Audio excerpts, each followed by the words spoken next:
Dalam sebuah hadis baginda Nabi besar Muhammad sallallahu alaihi wasallam berbahasa Nabi,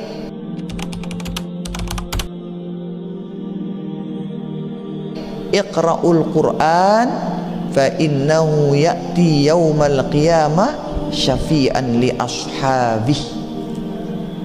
Wahai umatku, kata Nabi, bacalah oleh kalian Al-Qur'an. Sehingga Al-Qur'anu jema jeluk kiamat gina datang menyelamatkan sahabatnya. Sehingga luwek dengan baca Al-Qur'an lagu ndekna sahabatna Al-Qur'an. Yang baca Al-Qur'an niki kebetulan doang teundang ia roh ngumbe angkun te agarna Al-Qur'anu jadi sahabat. Sehingga Al-Qur'anu nanti ngasih syafaat bukan pembacanya, bukan sekedar yang baca, tapi pembaca yang benar-benar dia senang bacanya, sehingga Al-Quran itu marak sahabat. Karena kata untuk menunjukkan hubungan seseorang itu kurang lebih ada 4, bapak-bapak ibu-ibu. Pertama, batur. Amun batur niki belum tentu terkenal guyu tekangen. Begitupun Al-Quran.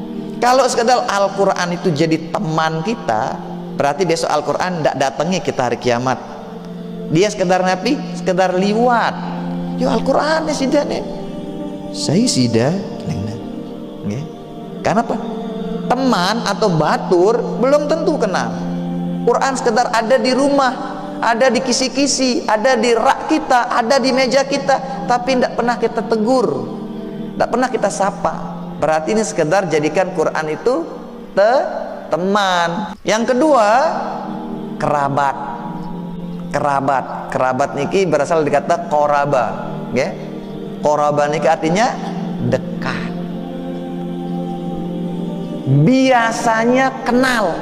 Siaran kerabat niki biasanya kenal, tetapi belum tentu saling sayang. Biasanya kenal. Mbesi parente kerabata semeton, adik, kakak, dengan toa, anak. Kalau kerabat biasanya kenal tapi belum tentu saling sayang.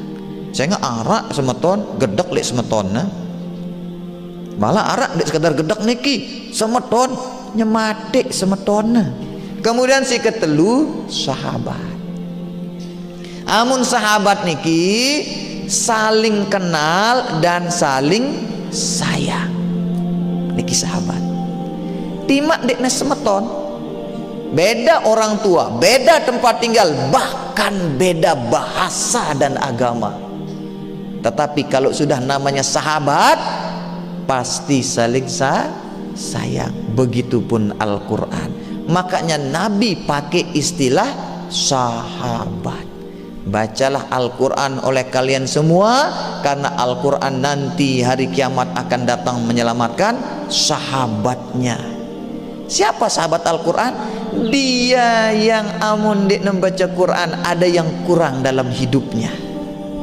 Hudal linnasi wa bayyinatin minal huda wal furqan. Jadi Quran itu diturunkan Allah Subhanahu wa taala pada bulan Ramadan. Itu ulang tahunnya ini bulan Ramadan ini, ada program kita. Kenapa Allah turunkan Al-Quran? Hudal linnas, itu sebagai petunjuk.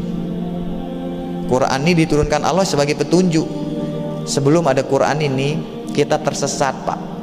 Kita bingung, kanan aning dengan kanan, kiri yang dengan kiri dekat Tuhan, maka maning kanan ya luwe dengan aning kanan bro gitaku, ikut-ikutan, milu-miluan.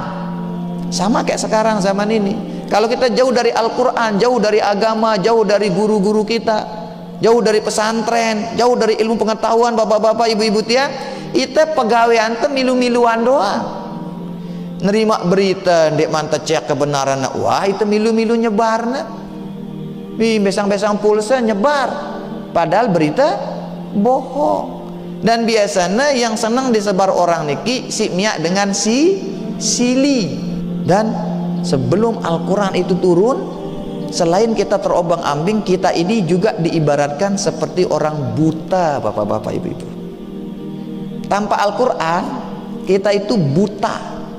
Tapi Tapi saya bisa melihat, iya, mata kepala kita bisa melihat, tapi mata hati kita buta. Sebagaimana Allah Subhanahu wa taala katakan dalam Al-Qur'an, fa innaha la ta'mal absar walakin ta'mal qulub allati fis sudur. Yang namanya buta itu bukan buta mata kepala. Ya. Si aran buta niki menurut Al-Qur'an, bapak-bapak, ibu-ibu, bukan buta mata kepala, bukan buta ndak bisa ngelihat dunia.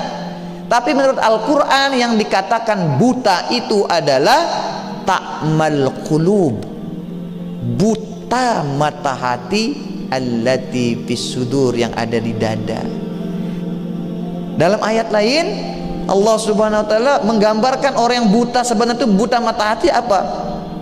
Wa man a'rada an zikri fa innahu ma'isatan danka wa nahsuruhu yaumal qiyamati a'ma. Saya wah tebada, wah cerita, tak ajakin piang program, tak ingetang. Kata Allah Subhanahu wa taala, dia berpaling. Wa man a'rada an zikri, siapa yang berpaling dari peringatanku, dari Al-Qur'an, dari ayat-ayatku, fa innalahu ma'isyatan danka, maka mereka akan mendapatkan kehidupan yang sempit.